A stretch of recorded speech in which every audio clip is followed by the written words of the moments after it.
कोई भी काम कर रहे होते हैं ना, तो हमारा एक मोमेंटम बना हुआ होता है। वो मोमेंटम बहुत ज़्यादा ज़रूरी होता है, क्योंकि एक बार वो मोमेंटम टूट जाता है ना, तो फिर ऐसी की तैसी हो जाती है। समझ में आ रही है बात? तो बात क्या हुई, अभी अभी पूरे मोमेंटम से पूरा मन लगा के दिल लगा के योगा कर रहा था, लेकिन फिर आता है यश का फ़ोन। यश जो मेरा रिदमिक पेयर है, हमने स्टेट में परफॉर्म किया था और उसके बाद में हमारा नेशनल में सिलेक्शन हुआ है। यश का फ़ोन आता है मेरे पास। वो मेरे को बताता है कि जो ग्रुप बनाया गया है नेशनल के लिए, उसमें हम दोनों का नाम ही नहीं भेजा गया है। पूरी कहानी मैं सुनाता हूँ क्या हुआ था। कि दो लड़के थे, एक सपोर्टर थे उनके, जज। तो उन दो लड़कों ने परफॉर्म किया था रिदमिक पेयर में, और हमने तुरंत के तुरंत तभी के तभी ही अपना नाम लिखवाया था रिदमिक पेयर में, वहाँ जा कर के अपना आर्टिस्टिक कटवा के सिंगल।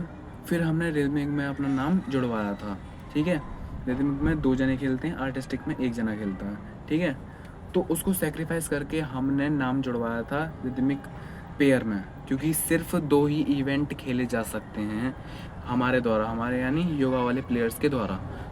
तो फिर हमने रिदमिक पेयर में अपना नाम जुड़वाया, और पहले तो ये हुआ कि हमारा रिज़ल्ट में हमारा नाम ही नहीं जोड़ा गया। फिर उसके बाद में जब हमने प्रोटेस्ट डाली, तो एक मैम है, नाम नहीं ले सकता, तो उन मैम ने हमारी इतनी मदद की, और उसके बाद में जाके रिज़ल्ट में हमारी फर्स्ट रैंक आई। ठीक है, अब क्या हुआ है कि ग्रुप जो बना है नेशनल के लिए, उसमें हमारा नाम ही नहीं भेजा गया है। दिमाग मेरा इतना ज़्यादा ख़राब हो गया, मेरा सारा मोमेंटम टूट गया। इतना अच्छे से मैं योगा कर रहा था कि अब दे फ़ोन, इसको फ़ोन, उसको फ़ोन। मतलब ये क्या हो रहा है यार? इतनी मेहनत इसलिए कर रहा हूँ मैं कि नेशनल में मेरा नाम ही ना आए। यश गौर जो है, मेरा जो पेयर है, वो निकाल ले गया है लेग बैलेंस में, वो निकाल ले गया है। एक कैटेगरी है उसमें वो निकल गया है, तो वो तो एट द एंड चला भी जाएगा। फंस जाऊँगा मैं। क्या फ़ायदा इतनी मेहनत का? लेकिन ऐसा हुआ नहीं, क्योंकि भरोसा है अपने ऊपर, अपनी मेहनत के ऊपर। बिल्कुल एंड से निकाल लूँगा सब कुछ चीज़ें, ठीक है ना, और जाके रहूँगा।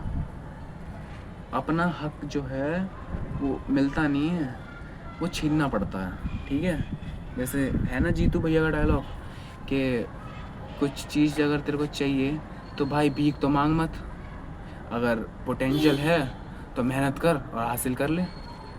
तो सारी की सारी चीज़ यहीं पे आके अटक जाती है। जितनी भी जो चीज़ें हैं ना पूरी दुनिया में, अपने पोटेंशियल पे, अपने जिगरे पे, यहाँ कितना दम है ना, उस चीज़ पे ही डिपेंड कर रही हैं सारी की सारी चीज़ें।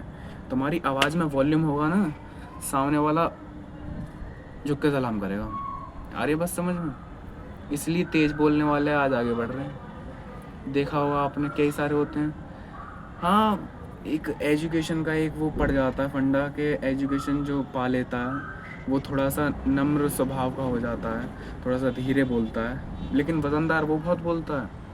पर एक जो ठेठ गँवार सा आदमी होता है ना, वो तेज़ बोल के सामने वाले को दबा सकता है। रियलिटी है ये दुनिया की।